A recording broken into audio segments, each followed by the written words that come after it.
Hay una pregunta que parece simple, pero que puede cambiar todo lo que creemos sobre nosotros mismos. ¿Qué significa ser humano? En un mundo donde la tecnología parece avanzar más rápido que nuestra capacidad de comprenderla, donde la vida puede ser medida en datos, eficiencia y resultados, corremos el riesgo de olvidar algo esencial: la persona humana. Y si olvidamos eso, no solo cambia la sociedad, cambia nuestra forma de vivir. ¿Qué es realmente la persona humana? Esa es precisamente la gran pregunta que atraviesa la encíclica Magnificat Humanitas del Papa León XIV.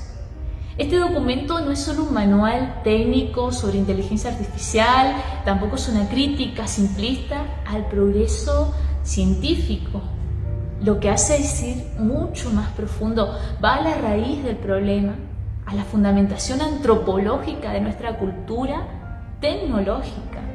Es decir, el Papa nos obliga a preguntarnos ¿qué entendemos por naturaleza humana? ¿Qué significa tener dignidad? ¿Por qué la persona vale? ¿Qué ocurre cuando reducimos al ser humano a eficiencia, datos o productividad? Desde ahí el documento desarrolla una visión profundamente cristiana de la persona humana, basada en la antropología relacional y trinitaria, que luego fundamenta los principios también de la doctrina social de la Iglesia, por ejemplo, el bien común, la solidaridad, la subsidiariedad y el destino universal de los bienes. El primer problema de nuestra época, una humanidad fascinada con la tecnología. En Silicon Valley, una región de California en Estados Unidos conocida por concentrar algunas de las empresas tecnológicas más poderosas del mundo, existen laboratorios enteros financiados por multimillonarios que están invirtiendo miles de millones de dólares en un objetivo que parece ciencia ficción: curar la muerte, escucha bien, y superar los límites biológicos del ser humano. Curar la muerte. Literalmente se está abordando el envejecimiento, el dolor, la fragilidad humana como si fueran fallas técnicas, como si el cuerpo fuera algo, una máquina donde podemos cambiarlo, por así decirlo, ¿no? Si fuera también un hardware defectuoso que necesita una actualización. Aquí aparece una de las críticas más fuertes del documento: el paradigma tecnocrático. La encíclica, retomando ideas de Laudato Si, afirma que vivimos en una cultura que absolutiza la técnica, es decir, dejamos de ver la tecnología como una herramienta al servicio del ser humano y comenzamos a convertirla nosotros en el criterio supremo para decidir qué vale y qué no vale. Todo empieza a medirse según la eficiencia, la productividad, la optimización. El tiempo se convierte en recurso para monetizar. Las relaciones humanas se reducen a networking. El cuerpo humano pasa a verse como un proyecto que debe optimizarse constantemente. La vulnerabilidad comienza a interpretarse como un error de sistema.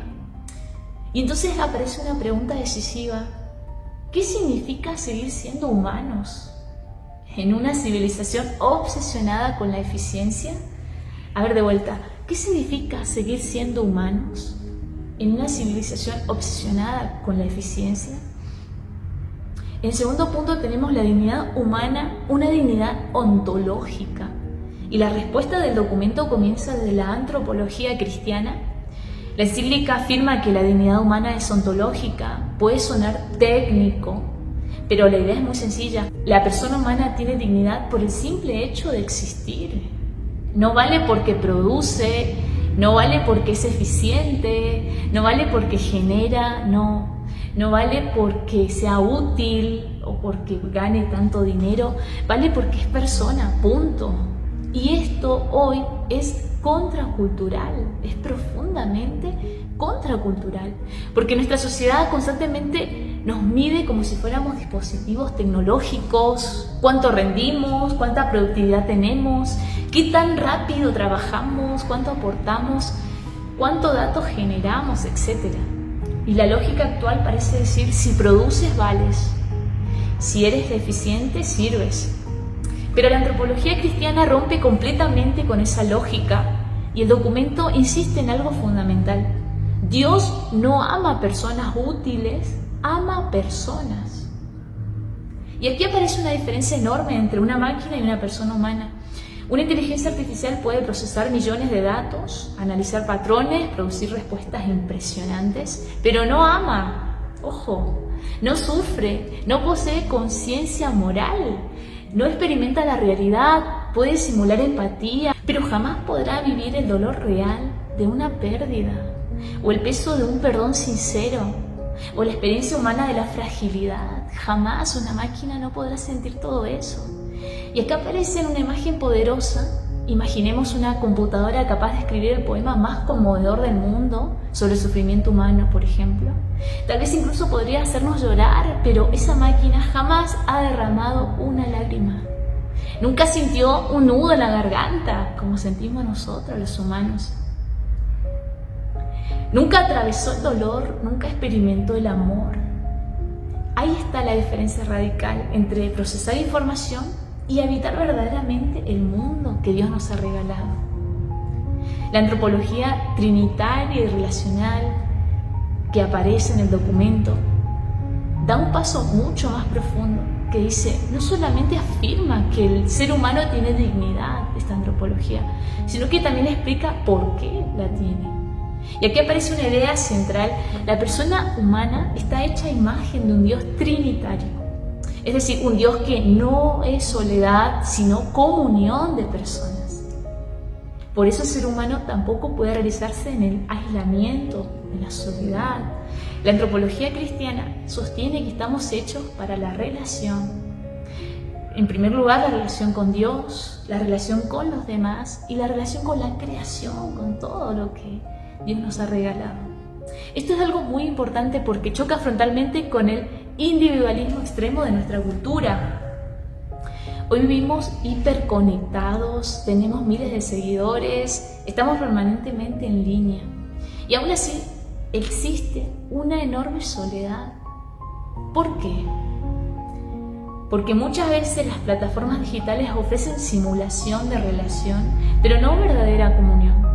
Nos acostumbran a vínculos sin sacrificio, un clic para descartar, un botón para silenciar, una conversación sin compromiso, por ejemplo, una relación sin responsabilidad. Total, todo es pasajero, ¿no? Pero amar verdaderamente exige algo mucho más profundo. Exige paciencia, entrega, vulnerabilidad, capacidad de perdonar, capacidad de cargar con el sufrimiento ajeno. O sea, ustedes y yo que tenemos relaciones, yo que vivo en comunidad, ustedes en familia, sabemos lo que implica el relacionarnos día a día, todo el tiempo, ¿no? El roce con el otro, el compartir, etc. Y bueno, exige de nosotros una cierta entrega, un cierto sacrificio y paciencia. Pero cuando hay amor, y pues uno lo supera todo, ¿no? Y ahí aparece una de las tesis más fuertes del documento: el ser humano florece precisamente a través de la fragilidad. Esto es algo interesante. El ser humano florece precisamente a través de la fragilidad. Hay dos modelos de civilización que aparecen en el documento, Babel y Jerusalén. Para explicar esto, la encíclica utiliza una metáfora muy poderosa: la Torre de Babel y la reconstrucción de Jerusalén. Babel representa una civilización obsesionada con el control total, es la humanidad que absolutiza la técnica, todo allí está basado en uniformidad, eficiencia, poder, control, dominio. La tradición incluso resalta algo muy fuerte: si un ladrillo se rompía durante la construcción, era una tragedia, pero si un trabajador moría, escuchen esto, simplemente era reemplazado por otro, ya está, ya fue, murió. La técnica valía más que la persona. Y el documento dice que hay algo muy parecido, está ocurriendo hoy. Cuando una sociedad se obsesiona únicamente con rendimiento, productividad, termina tratando a las personas como piezas reemplazables. En contraste, aparece Jerusalén. La ciudad reconstruida por Nehemías no se levanta con perfección técnica, se reconstruye piedra por piedra, con fragilidad, con cooperación, con solidaridad, con personas imperfectas. Y aquí está el punto clave. Jerusalén reconoce que la persona no son ladrillos idénticos. La fragilidad no es motivo de descarte. Es precisamente lo que hace necesaria la solidaridad. Y de esta visión antropológica nacen directamente los principios de la doctrina social de la Iglesia. Qué interesante es pensarlo así, que Dios cuenta con nuestra fragilidad para la reconstrucción de su reino en esta tierra. Dios cuenta con mi fragilidad, con la fragilidad tuya y de todos, para reconstruirnos nuevamente, una nueva Jerusalén. Y que justamente es desde esa fragilidad Dios quiere hacer algo nuevo, ¿no? Qué bonito. Entonces aquí vemos que la base antropológica de la doctrina social de la Iglesia, muchas veces pensamos que la doctrina social de la Iglesia son simplemente normas económicas o políticas, pero el documento deja claro que todos sus principios nacen de una determinada visión de la persona humana. Si la persona tiene dignidad infinita y está hecha para la comunión, entonces toda organización social debe proteger esa dignidad. Por eso aparecen principios como el bien común. El bien común no significa beneficiar solamente a los más exitosos, a los que llegan siempre a cubrir todo, a hacerlo todo perfecto. Significa crear las condiciones para que todas las personas puedan desarrollarse dignamente, todas las personas, especialmente las más vulnerables. La solidaridad, que no es el sentimentalismo, sino es reconocer que nadie se salva solo. Nos necesitamos gente, uno y otro, para salvarnos. Y que en una sociedad verdaderamente humana debe hacerse cargo del sufrimiento del otro. Porque si mi hermano sufre, también me tiene que doler a mí. También aparece la subsidiariedad. Las decisiones deben tomarse lo más cerca posible de las personas afectadas. Esto es muy importante hoy, porque muchas veces algoritmos diseñados a miles de kilómetros terminan condicionando, por ejemplo, las elecciones de un país, el acceso al crédito que puedan tener las personas, las oportunidades laborales, la información política. O sea, en manos de quién están toda nuestra información, que esto es algo muy importante que también debemos nosotros preguntarnos hoy. Y muchas veces nadie entiende cómo funcionan estos sistemas. El destino universal de los bienes. Aquí la encíclica hace algo muy interesante. Tradicionalmente este principio se aplicaba a la tierra y a los recursos naturales. Pero ahora el documento dice que también debemos pensar en los datos, en los algoritmos, en la conectividad, el acceso tecnológico. Porque si las grandes inteligencias artificiales son entrenadas con el conocimiento y la producción cultural de la humanidad, entonces sus beneficios no deberían quedar monopolizados por unas pocas corporaciones, en especial aquellas que tienen todo el poder, la elite más grande que ya les explicaba al comienzo. ¿Por qué solo ellos tienen que manejarnos y dominarnos, por así decirlo? Porque tienen todo el poder, ¿y nosotros qué? Entonces también algo interesante que aparece en el documento, un punto central, es el rechazo al transhumanismo y la crítica que hace el Papa, ¿no? Aquí hay que aclarar algo importante. La encíclica no rechaza la medicina ni el progreso científico. Al contrario, curar las enfermedades, desarrollar una prótesis o aliviar el sufrimiento humano son avances positivos y necesarios, ¿no? El problema aparece cuando la tecnología deja de buscar sanar al ser humano y empieza a intentar reemplazar la condición humana. Por ejemplo, el transhumanismo considera que el cuerpo, el límite y la fragilidad son errores que deben eliminarse totalmente. Y la antropología cristiana dice exactamente lo contrario a eso. Afirma que el límite no es un fracaso. El límite es el espacio donde el ser humano aprende a amar. Porque sin vulnerabilidad, escuchen bien, no existiría compasión. Sin vulnerabilidad no existiría la solidaridad, no existiría la humildad, no existiría la verdadera comunión, porque ¿cómo nos vamos a comprender si no nos miramos desde la vulnerabilidad? Yo soy tan vulnerable como tú que me estás escuchando y viendo, y tú como todo el que te rodea, pero nos necesitamos el uno y el otro, porque Dios nos creó para la comunión. Y acá aparece uno de los contrastes más impresionantes del documento. Mientras parte de la élite tecnológica sueña con escapar del cuerpo y fusionarse con máquinas para volverse casi invulnerable, el cristianismo propone otro camino, un camino opuesto. El Verbo se hizo carne y habitó entre nosotros. Dios no salvó a la humanidad desde la distancia, desde el cielo, sino que se abajó, ¿no? Vino, tomó nuestra naturaleza, asumió nuestra vulnerabilidad, se hizo uno de nosotros, entró en la historia, abrazó el dolor, el sufrimiento, experimentó todo lo que nosotros pasamos, menos en el pecado. Y la encarnación muestra que la fragilidad humana no es algo despreciable. Es precisamente el lugar donde puede manifestarse el amor más profundo, más sincero, más hermoso que puede existir. El Verbo se hizo carne y habitó entre nosotros. El documento también advierte sobre otro peligro enorme, la simulación de relaciones humanas. Escuchen bien esto. Hoy ya existen inteligencias artificiales diseñadas para acompañar emocionalmente a personas. Nosotros conocemos mucho de eso.